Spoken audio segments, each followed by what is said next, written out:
ಎಲ್ರಿಗೂ ನಮಸ್ಕಾರ ಸ್ನೇಹಿತರೆ. ಈ ವಿಡಿಯೋದಲ್ಲಿ ನಾವೊಂದು ಅದ್ಭುತವಾದ ಔಷಧ ಗಿಡದ ಬಗ್ಗೆ ತಿಳಿದುಕೊಳ್ಳೋಣ. ಆಯುರ್ವೇದದಲ್ಲಿ ಗಿಡಮೂಲಿಕೆಗಳನ್ನು ಹೆಚ್ಚಾಗಿ ಬಳಸಲಾಗುತ್ತದೆ.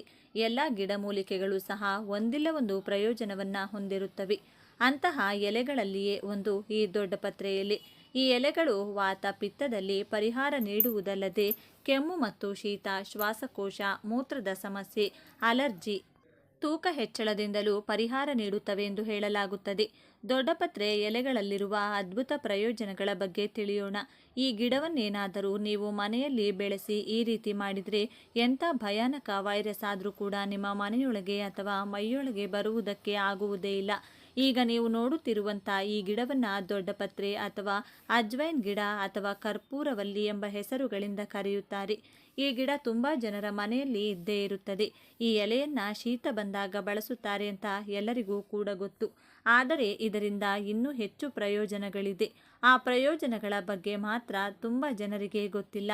ಈ ಗಿಡದ ಬಗ್ಗೆ ಈಗ ನಾನು ಹೇಳುವಂಥ ವಿಷಯಗಳು ನೀವು ಕೇಳಿದರೆ ಖಂಡಿತ ನೀವು ಆಶ್ಚರ್ಯ ಪಡ್ತೀರಿ. ಈ ವಿಡಿಯೋದಲ್ಲಿ ದೊಡ್ಡಪತ್ರೆ ಪ್ರಯೋಜನಗಳ ಬಗ್ಗೆ ತಿಳಿಸಿಕೊಡ್ತೀನಿ. ಆದರೆ ಅದಕ್ಕೂ ಮುಂಚೆ ನೀವಿನ್ನು ನಮ್ಮ ಚಾನಲ್ನ ಸಬ್ಸ್ಕ್ರೈಬ್ ಮಾಡ್ಕೊಂಡಿಲ್ಲ ಅಂದರೆ ಖಂಡಿತ ಈಗಲೇ ಸಬ್ಸ್ಕ್ರೈಬ್ ಮಾಡ್ಕೊಳ್ಳಿ. ಹಾಗೆ ಈ ವಿಡಿಯೋ ಇಷ್ಟ ಆದರೆ ಮರೆಯದೆ ಒಂದು ಲೈಕ್ ಕೊಡಿ. ಈ ವಿಡಿಯೋ ಇಷ್ಟ ಆದರೆ ಗುಡ್ ಅಂತ ಕಮೆಂಟ್ ಮಾಡಿ. ದೊಡ್ಡಪತ್ರೆ ಗಿಡ ಕೇವಲ ನಮಗೆ ಆರೋಗ್ಯ ಮಾತ್ರವಲ್ಲದೆ ನಮ್ಮ ಮನೆಯಲ್ಲಿರುವಂಥ ಸೊಳ್ಳೆಗಳನ್ನು ಕೂಡ ಓಡಿಸಲು ಸಹಾಯ ಮಾಡುತ್ತದೆ. ಈ ಗಿಡದಲ್ಲಿ ಎಷ್ಟೋ ಔಷಧೀಯ ಗುಣಗಳಿವೆ. ಈ ಗಿಡದ ಬಗ್ಗೆ ತಿಳಿಯದೇ ಇರುವವರು ಬಹುಶಃ ಯಾರೂ ಇಲ್ಲ ಅಂದ್ಕೊಳ್ತೀನಿ. ಈ ಎಲೆಗಳಿಂದ ಬಜ್ಜಿ ಕೂಡ ಮಾಡ್ತಾರೆ. ಈ ಎಲೆಗಳು ಒಳ್ಳೆ ಸುವಾಸನೆ ಹಾಗೂ ರುಚಿ ಹೊಂದಿರುತ್ತದೆ. ಈ ಗಿಡ ಲ್ಯಾಮಿಯಸಿ ಕುಟುಂಬಕ್ಕೆ ಸೇರಿರುವಂಥದ್ದು. ಈ ಗಿಡದ ಔಷಧೀಯ ಗುಣಗಳನ್ನು ತಿಳಿದರೆ ಯಾರಾದರೂ ಆಶ್ಚರ್ಯ ಪಡಲೇಬೇಕು. ಅಷ್ಟೇ ಅಲ್ಲದೆ ಎಲ್ಲರೂ ಇದನ್ನು ಮನೆಯಲ್ಲಿ ತಪ್ಪದೇ ಬೆಳೆಸಬೇಕು. ಈ ಗಿಡ ಯಾರ ಮನೆಯಲ್ಲಿ ಇರುತ್ತದೋ ಅವರು ಖಂಡಿತ ಯಾವ ವೈರಸ್ ಬಗ್ಗೆ ಹೆದರುವ ಅಗತ್ಯವಿರುವುದಿಲ್ಲ. ಈ ಗಿಡ ನಿಮಗೆ 100% ಸೆಕ್ಯೂರಿಟಿ ಕೊಡುತ್ತದೆ. ದೊಡ್ಡಪತ್ರೆ ಎಲೆ ಸ್ವಲ್ಪ ದಪ್ಪಗಿರುತ್ತದೆ. ಇದರಿಂದ ಅಜ್ವೈನ್ ಅಥವಾ ಓಂ ಕಾಲಿನ ವಾಸನೆ ಬರುತ್ತದೆ. ಕೇವಲ ಈ ಎಲೆಯ ವಾಸನೆ ನೋಡಿದರೂ ಕೂಡ ಎಷ್ಟೋ ರೋಗಗಳು ವಾಸಿಯಾಗುತ್ತದೆ. ಉಸಿರಾಟದ ಸಮಸ್ಯೆ ಹೋಗುತ್ತದೆ. ಈ ಎಲೆಯನ್ನು ಹಾಗೆ ಬಾಯಲ್ಲಿ ಹಾಕ್ಕೊಂಡು ಅಗೆದು ತಿನ್ನಬಹುದು. ಈ ಎಲೆಯನ್ನು ತಿಂದರೆ ಜೀರ್ಣ ಸಂಬಂಧಿತ ಸಮಸ್ಯೆ ಬರುವುದಿಲ್ಲ. ಮಲಬದ್ಧತೆ, ಅಜೀರ್ಣ ಹಾಗೂ ಗ್ಯಾಸ್ ಸಮಸ್ಯೆಗಳು ನಿವಾರಣೆಯಾಗುತ್ತದೆ. ಇದಕ್ಕಾಗಿ ನೀವು ಊಟ ತಿಂದ ನಂತರ ಒಂದು ದೊಡ್ಡಪತ್ರೆ ಎಲೆಯನ್ನು ತಿನ್ನಬೇಕು. ಈ ರೀತಿ ಪ್ರತಿದಿನ ತಿನ್ನುತ್ತಿದ್ದರೆ ಜೀರ್ಣಕ್ರಿಯೆ ಹೆಚ್ಚಾಗಿ ಹಸಿವು ಆಗದವರೆಗೂ ಕೂಡ ಹಸಿವಾಗುತ್ತದೆ. ಪ್ರತಿದಿನ ಒಂದು ದೊಡ್ಡಪತ್ರೆ ಎಲೆ ಅದರ ಜೊತೆ ಸ್ವಲ್ಪ ಜೇನು ಬೆರೆಸಿ ತಿನ್ನುತ್ತಿದ್ದರೆ ನಿಮ್ಮ ಮೈಯೊಳಗೆ ರೋಗ ನಿರೋಧಕ ಶಕ್ತಿ ಹೆಚ್ಚಾಗುತ್ತದೆ. ಎಂಥ ಭಯಾನಕ ವೈರಸ್ ಅಥವಾ ಕಾಯಿಲೆ ಬಂದರೂ ಕೂಡ ಅದನ್ನು ಮೆಟ್ಟಿ ನಿಲ್ಲುವ ಶಕ್ತಿ ನಿಮ್ಮ ದೇಹಕ್ಕೆ ಬರುತ್ತದೆ. ಅದರ ಜೊತೆಗೆ ನಿಮ್ಮ ಲಂಗ್ಸ್ ಅಂದರೆ ಶ್ವಾಸಕೋಶಗಳು ಕ್ಲೀನ್ ಆಗುತ್ತೆ. ಇದನ್ನು ಬೆಳೆಸೋಕೆ ದೊಡ್ಡ ಜಾಗ ಬೇಕಾಗಿಲ್ಲ. ಚಿಕ್ಕ ಪಾಟಲ್ಲೂ ಕೂಡ ಇದು ಬೆಳೆಯುತ್ತದೆ. ಇದು ಗಾಳಿಯನ್ನು ಕೂಡ ಶುಭ್ರಪಡಿಸುತ್ತದೆ. ಇದನ್ನು ಮನೆಯೊಳಗೆ ಇಟ್ಟುಕೊಳ್ಳೋದ್ರಿಂದ ನಿಮ್ಮ ಮೂಗಿನ ಮೂಲಕ ವೈರಸ್ ನಿಮ್ಮ ದೇಹವನ್ನು ಪ್ರವೇಶಿಸದಂತೆ ಮಾಡುತ್ತದೆ. ಇದನ್ನು ಪೂರ್ವಕಾಲದಿಂದಲೂ ಆಯುರ್ವೇದ ಔಷಧಗಳಲ್ಲಿ ಉಪಯೋಗಿಸುತ್ತಿದ್ದಾರೆ. ಕೆಮ್ಮು ಅಧಿಕವಾಗಿದ್ದರೆ ದೊಡ್ಡಪತ್ರೆ ಎಲೆಯಿಂದ ರಸ ತೆಗೆದು 5 ml ರಸಕ್ಕೆ 2.5 ml ಜೇನುತುಪ್ಪ ಬೆರೆಸಿ ಕುಡಿದರೆ ಕೆಮ್ಮು ಕಡಿಮೆಯಾಗುತ್ತದೆ. ಈ ರೀತಿ ನೀವು ದಿನದಲ್ಲಿ 2ರಿಂದ 3 ಸಲ ಕುಡಿಯಬಹುದು. ಪುಟ್ಟ ಮಕ್ಕಳಿಗೂ ಕೂಡ ಕೊಡಬಹುದು.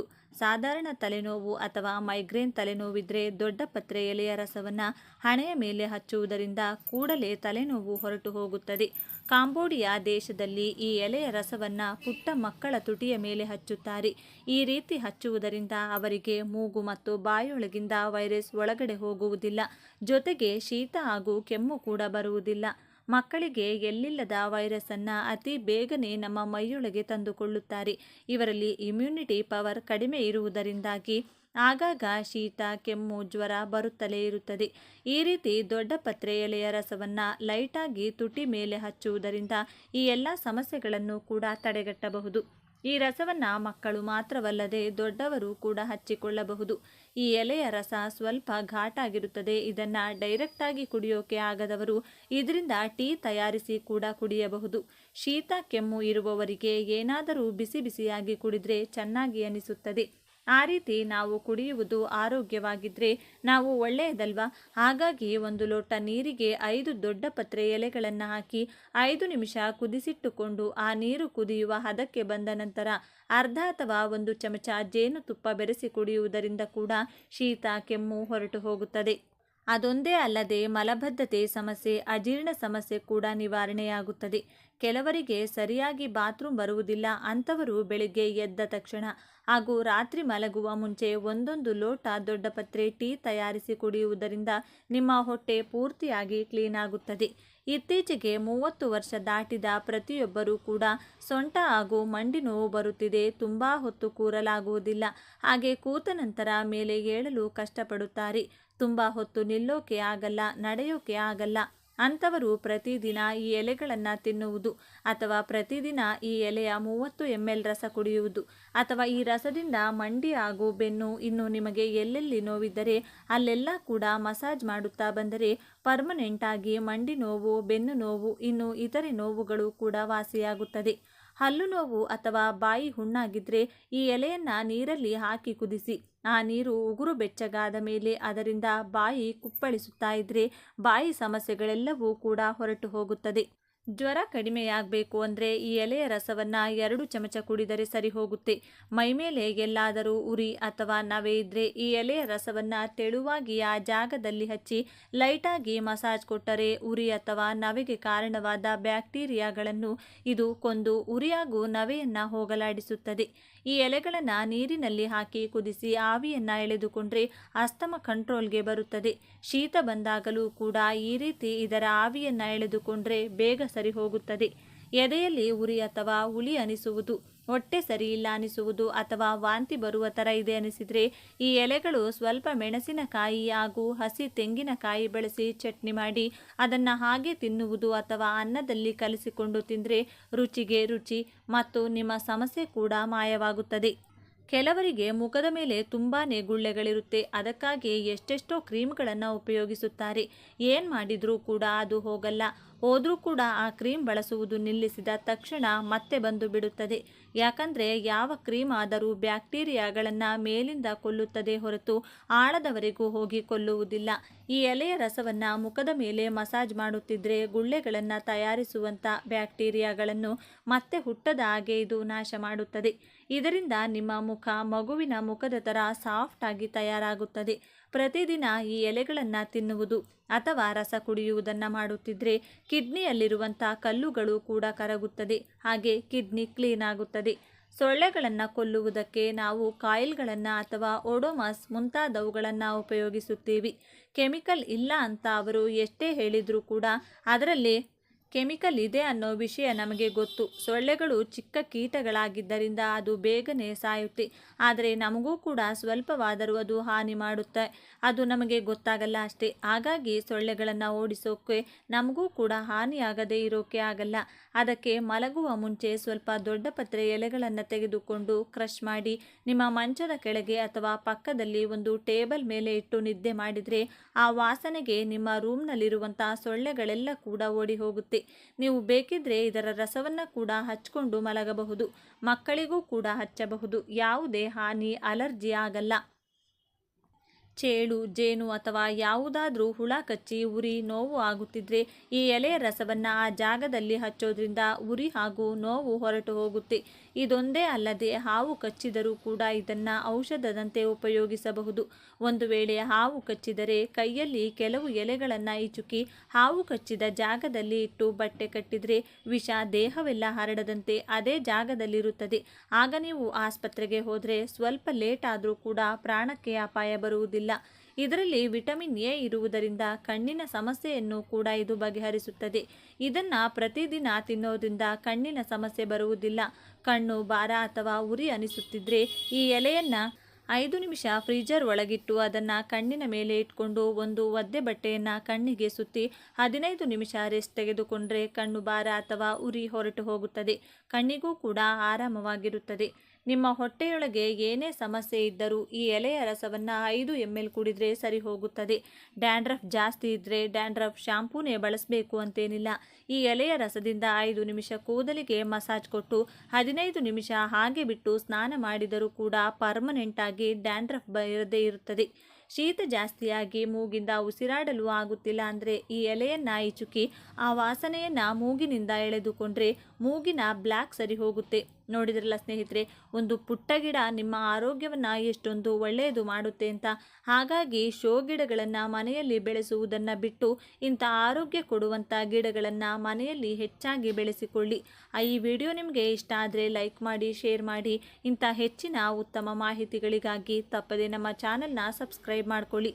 ನಾಳೆ ಮತ್ತೊಂದು ವಿಡಿಯೋದೊಂದಿಗೆ ಪುನಃ ತುಂಬೆ ಗಿಡವನ್ನು ಸಾಮಾನ್ಯವಾಗಿ ಎಲ್ಲರೂ ನೋಡಿರ್ತೀರಿ, ಆದರೆ ಅದರ ಧಾರ್ಮಿಕ ಮಹತ್ವವೇನೆನ್ನುವುದು ಹೆಚ್ಚಿನ ಜನರಿಗೆ ತಿಳಿದಿರುವುದಿಲ್ಲ. ತುಂಬೆ ಗಿಡ ನಮ್ಮ ಜೀವನದ ಯಾವೆಲ್ಲ ಸಮಸ್ಯೆಗಳನ್ನು ದೂರ ಮಾಡುತ್ತದೆ ಗೊತ್ತೇ? ತುಂಬೆ ಗಿಡದಿಂದ ಈ ರೀತಿ ಮಾಡಿದರೆ ಜೀವನದಿಂದ ಈ ಎಲ್ಲ ಸಮಸ್ಯೆಗಳು ದೂರ ಆಗುವುದು. ಇದರಿಂದ ನರದೃಷ್ಟಿ, ಕಣ್ಣು ದೃಷ್ಟಿ, ಭೂತಪ್ರೇತ, ಪಿಚಾಚಿಗಳ ಕಾಟ ಹಾಗೂ ದರಿದ್ರ ಬಾಧೆಗಳಿಂದ ನಾವು ವಿಮುಕ್ತಿ ಪಡೆಯಬಹುದು. ಈ ಗಿಡ ನಮ್ಮೆಲ್ಲರಿಗೂ ಕೂಡ ಗೊತ್ತಿರೋದೇ. ಇದನ್ನು ತುಂಬೆ ಗಿಡ ಅಂತ ಕರೀತಾರೆ. ಈ ಗಿಡದ ಎಲೆಗಳು, ಹೂವುಗಳು, ಕಡ್ಡಿಗಳು, ಬೇರುಗಳು, ಬೀಜಗಳು ಎಲ್ಲವೂ ಕೂಡ ಅದ್ಭುತವಾದ ಪ್ರಯೋಜನಗಳನ್ನು ನಮಗೆ ಕೊಡುತ್ತೆ.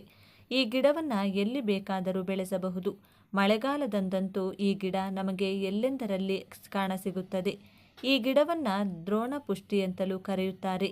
ಈ ಹೂಗಳಿಂದ ಶಿವನನ್ನು ಪೂಜೆ ಮಾಡಿದರೆ ಲಕ್ಷ್ಮೀ ಕಟಾಕ್ಷ ಪ್ರಾಪ್ತಿಯಾಗುತ್ತದೆ. ಈ ಗಿಡದಲ್ಲಿ ಅದ್ಭುತವಾದ ತಾಂತ್ರಿಕ ಶಕ್ತಿಗಳು ಅಡಗಿವೆ.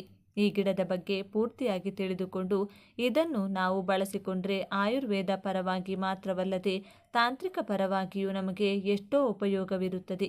ಈ ವಿಡಿಯೋದಲ್ಲಿ ಈ ಗಿಡಕ್ಕೆ ಸಂಬಂಧಿಸಿದಂತಹ ಕೆಲವು ಉತ್ತಮವಾದ ವಿಷಯಗಳನ್ನು ತಿಳಿಸಿಕೊಡ್ತೀನಿ. ಅಂದರೆ ಅದಕ್ಕೂ ಮುಂಚೆ ನೀವಿನ್ನು ನಮ್ಮ ಚಾನಲ್ಗೆ ಸಬ್ಸ್ಕ್ರೈಬ್ ಆಗಿಲ್ಲ ಅಂದರೆ ಈಗಲೇ ಸಬ್ಸ್ಕ್ರೈಬ್ ಆಗಿ. ಹಾಗೆ ಈ ವಿಡಿಯೋ ಇಷ್ಟ ಆದರೆ ಮರೆಯದೆ ಒಂದು ಲೈಕ್ ಕೊಡಿ. ಹಾಗೆ ವಿಡಿಯೋ ಸ್ಕಿಪ್ ಮಾಡದೆ ಕೊನೆ ತನಕ ನೋಡಿ. ಸ್ನೇಹಿತರೆ, ಈ ಗಿಡದ ಬೇರು ನಮಗೆ ಅದ್ಭುತವಾದ ಶಕ್ತಿಯನ್ನು ಕೊಡುತ್ತೆ. ಈಗ ನಾನು ಹೇಳುವಂತಹ ಈ ಪರಿಹಾರನ ನೀವು ಮಂಗಳವಾರ ಮಾಡ್ಕೋಬೇಕು. ಹಾಗಾಗಿ ಸೋಮವಾರ ಸಂಜೆ ಈ ಗಿಡಕ್ಕೆ ಸ್ವಲ್ಪ ನೀರು ಹಾಕಿ ನಮಸ್ಕಾರ ಮಾಡಿಕೊಂಡು, ಅಮ್ಮ ನನಗೆ ಒಳ್ಳೆಯದಾಗಬೇಕು ಅನ್ನೋ ಕಾರಣದಿಂದ ನಾಳೆ ಬಂದು ನಿನ್ನನ್ನು ಕಿತ್ತುಕೊಂಡು ಹೋಗ್ತೀನಿ, ಶಾಪ ಕೊಡಬೇಡ ಅಂತ ಹೇಳಿ ಹೋಗಬೇಕು. ಅದರ ನಂತರ ಮಾರನೇ ದಿನ ಬೆಳಿಗ್ಗೆ ಅಂದರೆ ಮಂಗಳವಾರ ಬೆಳಿಗ್ಗೆ ಮತ್ತೆ ಒಂದು ಸಾರಿ ನಮಸ್ಕಾರ ಮಾಡಿಕೊಂಡು, ನನ್ನ ಕುಟುಂಬಕ್ಕೆ ಒಳ್ಳೆಯದಾಗಬೇಕು ಅನ್ನೋ ಕಾರಣದಿಂದಾನೇ ನಿನ್ನನ್ನು ಇವಾಗ ತಗೊಂಡು ಹೋಗ್ತಾ ಇದ್ದೀನಿ, ನನ್ನನ್ನು ಅನುಗ್ರಹಿಸಿ ಅಂತ ಹೇಳಿದ ನಂತರ ಮಾತ್ರವೇ ಗಿಡವನ್ನು ಕಿತ್ಕೋಬೇಕು. ಅದು ಕೂಡ ಈ ಗಿಡನ ಬೇರ್ ಸಮೇತ ಮಾತ್ರ ನೀವು ಕಿತ್ಕೋಬೇಕು. ಆ ಗಿಡನ ಮನೆಗೆ ತಂದು ಚೆನ್ನಾಗಿ ತೊಳೆದು ಮೇಲಿರುವಂತಹ ಗಿಡ ಕಿತ್ತಾಕಿ ಬೇರುಗಳನ್ನು ಸಪ್ರೇಟ್ ಮಾಡಿ ಇಟ್ಕೋಬೇಕು. ನಿಮ್ಮ ಮನೆಯಲ್ಲಿ ಎಷ್ಟು ಜನ ಇದ್ದೀರೋ ಅಷ್ಟು ತಾಯೆತ್ತುಗಳನ್ನು ತಂದುಕೊಳ್ಳಬೇಕು. ಒಂದು ಪ್ಲೇಟ್ನಲ್ಲಿ ಆ ತಾಯೆತ್ತುಗಳು ಹಾಗೂ ಈ ಬೇರುಗಳನ್ನು ದೇವರ ಮನೆಯಲ್ಲಿಟ್ಟು 1 ವಾರದ ಕಾಲ ಅಂದರೆ ಮುಂದಿನ ಮಂಗಳವಾರದವರೆಗೂ ಪ್ರತಿದಿನ ಅದಕ್ಕೆ ಧೂಪ ಹಾಕಿ ಪೂಜೆ ಮಾಡಬೇಕು. ಮುಂದಿನ ಮಂಗಳವಾರ ಪೂಜೆ ಮುಗಿದ ನಂತರ ಆ ತಾಯ್ತಗಳಿಗೆ ಕೆಂಪು ದಾರವನ್ನು ಕಟ್ಟಿ ಆ ತಾಯ್ತದ ಒಳಗೆ ಈ ಬೇರುಗಳನ್ನು ಇಟ್ಟು ಆ ತಾಯ್ತಗಳನ್ನು ನಿಮ್ಮ ಕೈಯಲ್ಲೋ ಸೊಂಟದಲ್ಲೋ ಮತ್ತು ಕತ್ತಲ್ಲೋ ಕಟ್ಕೊಂಡ್ರೆ ಯಾವ ರೀತಿಯಾದ ದೃಷ್ಟಿದೋಷ ಕೂಡ ನಿಮ್ಮನ್ನು ತಾಕಲ್ಲ. ಇದನ್ನು ಎಲ್ಲರೂ ಕೂಡ ಕಟ್ಕೊಂಡ್ರೆ ತುಂಬ ಒಳ್ಳೆಯದು. ಮುಖ್ಯವಾಗಿ ಮಕ್ಕಳಿಗೆ ಕಟ್ಟೋದ್ರಿಂದ ಅವರ ಮೇಲೆ ಯಾವುದೇ ಕೆಟ್ಟ ದೃಷ್ಟಿ ಬೀಳದೆ ಆರೋಗ್ಯವಾಗಿ ಒಳ್ಳೆಯ ವಿದ್ಯಾವಂತರಾಗಿ ಪುಷ್ಟಿಯಾಗಿ ಬೆಳೆಯುತ್ತಾರೆ. ಈ ರೀತಿ ಕಟ್ಟೋದ್ರಿಂದ ಬರೀ ದೃಷ್ಟಿ ಮಾತ್ರ ಅಲ್ಲದೆ ಯಾವ ತಾಂತ್ರಿಕ ಶಕ್ತಿ ಕೂಡ ನಮ್ಮ ಮೇಲೆ ಕೆಲಸ ಮಾಡಲ್ಲ. ಅಂದರೆ ಯಾರಾದರೂ ನಮ್ಮ ಮೇಲೆ ಮಾಟ ಮಂತ್ರ ಪ್ರಯೋಗ ಮಾಡಿದರೆ ಅದು ಅವರಿಗೆ ತಿರುಗೇಟಾಗುತ್ತದೆ ಹೊರತು ನಮ್ಮ ಮೇಲೆ ಅದು ಕೆಲಸ ಮಾಡುವುದಿಲ್ಲ. ಅದರ ಜೊತೆಗೆ ಯಾವ ಇಷ್ಟಶಕ್ತಿಗಳು ಕೂಡ ನಮ್ಮ ಹತ್ತಿರ ಸುಳಿಯುವುದಿಲ್ಲ. ಇನ್ನು ಕೆಲವರಿಗೆ ಆಗಾಗ ಅಪಘಾತಗಳು ನಡೆಯುತ್ತಾ ಇರುತ್ತೆ. ಕೆಲವರಿಗೆ ಮಂಗಳವಾರಗಳು, ಭಾನುವಾರಗಳು, ಶನಿವಾರಗಳು, ಅಮಾವಾಸ್ಯೆ, ಹುಣ್ಣಿಮೆ, ಪಿತೃಪಕ್ಷ ಇಂತಹ ಸಮಯಗಳಲ್ಲೇನಾದರೂ ಒಂದು ಎಡವಟ್ಟು ಆಗ್ತಾನೇ ಇರುತ್ತೆ. ಆರೋಗ್ಯದಲ್ಲಿ ಏರುಪೇರಾಗೋದಿರಬಹುದು ಅಥವಾ ವಾಹನ ಅಪಘಾತಗಳಿರಬಹುದು, ಬಿಸ್ನೆಸ್ ಲಾಸ್ ಇರಬಹುದು. ಇದಲ್ಲದೆ ಮಾನಸಿಕ ಒತ್ತಡ ಇರಬಹುದು ಅಥವಾ ಶಾರೀರಿಕ ಒತ್ತಡ ಇರಬಹುದು. ಮನೆಯಲ್ಲಿ ನೆಮ್ಮದಿ ಇಲ್ಲ. ಹೌದು, ಇಲ್ಲದೇ ಇರಬಹುದು, ಗಂಡ ಹೆಂಡತಿ ಮಧ್ಯೆ ಮನಸ್ತಾಪ ಇರಬಹುದು, ಅಥವಾ ಪೋಷಕರು ಹಾಗೂ ಮಕ್ಕಳ ಮಧ್ಯೆ ಮನಸ್ತಾಪ ಇರಬಹುದು.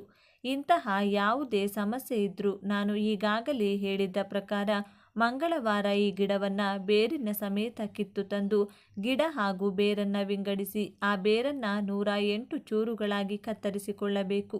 ಅಥವಾ ಈ ಬೇರುಗಳು ತುಂಬ ಸಣ್ಣ ಇರೋದ್ರಿಂದ 108 ಬೇರುಗಳನ್ನು ಕೂಡ ನೀವು ತಗೋಬಹುದು. ಮನೆಯಲ್ಲಿ ಎಲ್ಲರೂ ಕೂಡ ಇದನ್ನು ಬಳಸಬೇಕು. ಒಂದೇ ಗಿಡದಲ್ಲಿ ಕೆಲಸ ಆಗಬೇಕು ಅನ್ನೋರು ಒಂದೇ ಗಿಡದಲ್ಲಿರೋ ಬೇರನ್ನೇ ಚಿಕ್ಕ ಚಿಕ್ಕದಾಗಿ 108 ತುಂಡುಗಳನ್ನಾಗಿ ಕತ್ತರಿಸಿಕೊಂಡ್ರೆ ಒಂದೇ ಗಿಡನ ಮನೆಯಲ್ಲಿ ಎಲ್ಲರೂ ಕೂಡ ಬಳಸಿಕೊಳ್ಳಬಹುದು. ಆ ಚೂರುಗಳನ್ನು ಅಥವಾ ಬೇರುಗಳನ್ನು ಒಂದು ಡಾಲರ್ ಒಳಗೋ ಅಥವಾ ಒಂದು ಬಿಳಿ ಬಟ್ಟೆಯೊಳಗೋ ಹಾಕಿ ಗಂಟು ಕಟ್ಟಿಕೊಂಡು ಅದನ್ನು ಒಂದು ವಾರದ ಕಾಲ ದೇವರ ಮನೆಯಲ್ಲಿಟ್ಟು ಪೂಜೆ ಮಾಡಿದ ಬಳಿಕ ಆ ಗಂಟನ್ನು ಅಥವಾ ಡಾಲರನ್ನು ಚೈನ್ ಅಥವಾ ಯಾವುದಾದರೂ ಕಪ್ಪು ದಾರಕ್ಕೆ ಕಟ್ಕೊಂಡು ನಿಮ್ಮ ಕತ್ತಲ್ಲಿ ಕಟ್ಕೊಂಡ್ರೆ ಈ ಎಲ್ಲ ಸಮಸ್ಯೆಗಳು ಕೂಡ ಟಕ್ಕಂತ ನಿಂತು ಹೋಗುತ್ತೆ. ಇನ್ನು ಸ್ನೇಹಿತರೆ, ನಮಗೆ ಸಿಗುವಂತಹ ಕೆಲವು ಗಿಡ ಮರಗಳು ಹೂವುಗಳು ನಮಗೆ ಕೆಲವು ಆಧ್ಯಾತ್ಮಿಕ ಪ್ರಯೋಜನಗಳನ್ನು ತಂದುಕೊಡುತ್ತೆ. ಈ ತುಂಬೆ ಗಿಡದ ಹೂವುಗಳನ್ನು ನಾವು ಹೆಚ್ಚಾಗಿ ಗಣೇಶನ ಪೂಜೆಯಲ್ಲಿ ಬಳಸುತ್ತೇವೆ. ಈ ಹೂಗಳಿಂದ ನಾವು ಶಿವನನ್ನು ಪೂಜೆ ಮಾಡಿದರೆ ಪರಮೇಶ್ವರ ಅತಿ ಬೇಗನೆ ನಮಗೆ ಒಲಿತಾರೆ. ಅದರ ಜೊತೆಗೆ ಲಕ್ಷ್ಮೀ ಕಟಾಕ್ಷ ಕೂಡ ಪ್ರಾಪ್ತಿಯಾಗುತ್ತೆ. ಹಣಕ್ಕೆ ಯಾವುದೇ ಕೊರತೆ ಬರದೆ ಯಾವಾಗಲೂ ಕೂಡ ಹಣ ನಮ್ಮ ಕೈ ಸೇರ್ತಾನೆ ಇರುತ್ತೆ. ಈ ಗಿಡವನ್ನು ನೀವು ಪಾಟಲ್ಲಿ ಅಥವಾ ನೆಲದಲ್ಲಿ ಎಲ್ಲಿ ಬೇಕಾದರೂ ಬೆಳೆಸಬಹುದು. ಈ ಗಿಡದ ಪ್ರಯೋಜನಗಳ ಬಗ್ಗೆ ತುಂಬ ಜನರಿಗೆ ಗೊತ್ತಿಲ್ಲದೇ ಇರೋ ಕಾರಣ ಇದು ಅಲ್ಲಲ್ಲಿ ಕಾಣಿಸಿದರೂ ಕೂಡ ಯಾವುದೋ ಹುಚ್ಚು ಗಿಡ ಅಂತ ಅಷ್ಟಾಗಿ ತಲೆಕೆಡಿಸಿಕೊಳ್ಳದೆ ಹಾಗೇ ಬಿಟ್ಟಿದ್ದಾರೆ. ಇದರಿಂದ ನಮಗೆ ಸಿಗುವಂತಹ ಪ್ರಯೋಜನಗಳ ಬಗ್ಗೆ ತಿಳಿಯದೆ ಚಿಕ್ಕದರಲ್ಲಿ ಹೋಗೋ ಸಮಸ್ಯೆನ ಸಾವಿರಾರು ರೂಪಾಯಿ ಖರ್ಚು ಮಾಡಿ ಬಗೆಹರಿಸಿಕೊಳ್ತಾ ಇದ್ದೀವಿ. ಅಂತಹ ಕೆಲವು ಪ್ರಯೋಜನಗಳ ಬಗ್ಗೆ ಈಗ ತಿಳಿದುಕೊಳ್ಳೋಣ. ತುಂಬೆ ಗಿಡನ ತಂದು ಚೆನ್ನಾಗಿ ತೊಳೆದು ಅದನ್ನು ಕುಟ್ಟಿ ರಸನ ಒಂದು 10 ಗ್ರಾಂನಷ್ಟು ತಗೊಂಡು ಅದರಲ್ಲಿ 5 ಗ್ರಾಂನಷ್ಟು ಕರಿಮೆಣಸಿನ ಪುಡಿ ಬೆರೆಸಿ ತಿನ್ನೋದ್ರಿಂದ ಅತಿ ಬೇಗನೆ ಎಂಥ ಜ್ವರ ಇದ್ದರೂ ಕೂಡ ಕಡಿಮೆಯಾಗುತ್ತೆ. ಇನ್ನು ತಲೆನೋವು, ತಲೆಭಾರ, ಮೂಗು ಕಟ್ಟಿದೆ ಅನ್ನೋರು ತುಂಬೆ ಗಿಡದ ಕಡ್ಡಿಗಳನ್ನು ಸ್ವಲ್ಪ ನೀರಲ್ಲಿ ಹಾಕಿ ಕುದಿಸಿ ಆ ನೀರಿನಿಂದ ಶಾಖ ತಗೊಳ್ತಾ ಇದ್ರೆ ಈ ಸಮಸ್ಯೆಗಳು ಕೂಡ ಬೇಗನೆ ಹೊರಟು ಹೋಗುತ್ತೆ. ಕಣ್ಣು ಮಂಜಾಗಿ ಕಾಣಿಸುವವರು ಅಥವಾ ಇತರ ಕಣ್ಣಿನ ಸಮಸ್ಯೆ ಇರೋರು ಅಕ್ಕಿನ ಮೊದಲನೇ ಸಾರಿ ತೊಳೆದು ಆ ನೀರನ್ನು ಚೆಲ್ಬಿಟ್ಟು 2ನೇ ಸಾರಿ ತೊಳೆದ ನೀರಲ್ಲಿ ಸ್ವಲ್ಪ ನಿಂಬೆ ಗಿಡದ ರಸ ಬೆರೆಸಿ ನೀವು ಅದಕ್ಕೆ ತುಂಬೆ ಗಿಡದ ರಸವನ್ನು ಬೆರೆಸಿ ದಿನಕ್ಕೆ 4ರಿಂದ 5 ಚಮಚಗಳು ಕುಡಿತಾ ಬಂದರೆ ಕಣ್ಣಿನ ಸಮಸ್ಯೆಗಳು ಯಾವುದೇ ಇದ್ರೂ ಕೂಡ ಹೊರಟು ಹೋಗುತ್ತೆ. ಇನ್ನು ಮೈಯಲ್ಲಿ ಎಲ್ಲಾದರೂ ಊತ ಬಂದಿದ್ರೆ ತುಂಬೆ ಸೊಪ್ಪನ್ನು ನೀರಲ್ಲಿ ಕುದಿಸಿ ಕಷಾಯ ಥರ ಮಾಡಿಕೊಂಡು ಅದನ್ನು ಊತ ಇರೋ ಜಾಗದಲ್ಲಿ ಹಚ್ಚುತ್ತಾ ಹೋದರೆ ಊತ ಕಡಿಮೆಯಾಗುತ್ತದೆ ಮತ್ತು ಆ ಸಮಸ್ಯೆ ಕೂಡ ಬರಲ್ಲ. ಇನ್ನು ಜೀರ್ಣಶಕ್ತಿ ಸಮಸ್ಯೆ ಇರೋರು 15 mlನಷ್ಟು ತುಂಬೆ ಗಿಡದ ರಸ ತಗೊಂಡು ಅದಕ್ಕೆ 2ರಿಂದ 4 ಗ್ರಾಂನಷ್ಟು ಸೈಂಧವ ಲವಣ ಬೆರೆಸಿ ದಿನದಲ್ಲಿ 2 ಸಲ ಕುಡಿತಾ ಬಂದರೆ ಜೀರ್ಣಶಕ್ತಿ ಸಮಸ್ಯೆ ಅನ್ನೋದು ಪೂರ್ತಿಯಾಗಿ ಹೊರಟು ಹೋಗುತ್ತೆ. ನೋಡಿದ್ರಲ್ಲ ಸ್ನೇಹಿತರೆ, ಈ ಗಿಡದಿಂದ ಎಷ್ಟೊಂದು ಪ್ರಯೋಜನಗಳು ಸಿಗುತ್ತೆ ಅಂತ. ಈ ಗಿಡ ಬೆಳೆಸೋಕೆ ಹೆಚ್ಚಿನ ನಿಯಮಗಳೇನೂ ಇಲ್ಲ. ಹಾಗೆ ನಾನೀಗ ಹೇಳಿರುವಂಥ 2 ಪ್ರಯೋಗಗಳು ನೀವು ಮಾಡಿಕೊಳ್ಳೋಕೆ ಕೂಡ ಹೆಚ್ಚಿನ ನಿಯಮಗಳು ಪಾಲಿಸುವಂತಹ ಅಗತ್ಯ ಇಲ್ಲ. ಇದನ್ನು ಮಂಗಳವಾರದಂದು ಬೆಳಿಗ್ಗೆ 6 ಗಂಟೆಯಿಂದ ಸಂಜೆ 5 ಗಂಟೆ ಒಳಗೆ ಮಾತ್ರ ಮಾಡ್ಕೋಬೇಕು. ಅದರ ನಂತರ ಮುಟ್ಟಾದ ಸಮಯದಲ್ಲಿ ಹೊರತುಪಡಿಸಿ ಇನ್ನು ಯಾವಾಗ ಬೇಕಾದರೂ ಈ ಪ್ರಯೋಗವನ್ನು ನೀವು ಮಾಡ್ಕೋಬಹುದು. ಹಾಗೆ ಈ ಪ್ರಯೋಗ ನೀವು ಮಾಡಬೇಕು ಅಂದ್ಕೊಂಡಿದ್ರೆ ಬೇರೆಯವರ ಕೈಯಲ್ಲಿ ಈ ಗಿಡವನ್ನು ತರಿಸೋಕೆ ಹೋಗಬೇಡಿ. ನಿಮ್ಮ ಕುಟುಂಬದಲ್ಲೇ ಯಾರಾದರೂ ಹೋಗಿ ಗಿಡನ ತರಬೇಕಾಗುತ್ತೆ. ಅಂದರೆ ನಿಮಗೆ ಗಿಡ ಸಿಗ್ತಿಲ್ಲ ಅಂದರೆ ಬೇರೆ ಯಾರಿಗೂ ಈ ಕೆಲಸನ ಅಥವಾ ಜವಾಬ್ದಾರಿನ ಒಪ್ಪಿಸಬಾರದು. ನಿಮ್ಮ ಮನೆಯಲ್ಲಿ ಯಾರು ವಾಸ ಮಾಡ್ತಿರ್ತಾರೋ ಅವರು ಮಾತ್ರನೇ ಈ ಕೆಲಸವನ್ನು ಮಾಡಬೇಕು. ಇಷ್ಟೇ ಸ್ನೇಹಿತರೆ, ಈ ವಿಡಿಯೋ ನಿಮಗೆ ಇಷ್ಟ ಆದರೆ ಲೈಕ್ ಮಾಡಿ, ಶೇರ್ ಮಾಡಿ. ಇಂತಹ ಹೆಚ್ಚಿನ ಉತ್ತಮ ಮಾಹಿತಿಗಳಿಗಾಗಿ ತಪ್ಪದೆ ನಮ್ಮ ಚಾನಲನ್ನು ಸಬ್ಸ್ಕ್ರೈಬ್ ಮಾಡಿಕೊಳ್ಳಿ. ಹಾಗೆ ಎಲ್ಲರೂ ಭಕ್ತಿಯಿಂದ ಓಂ ನಮಃ ಶಿವಾಯ ಅಂತ ಕಮೆಂಟ್ ಮಾಡಿ. ಧನ್ಯವಾದಗಳು.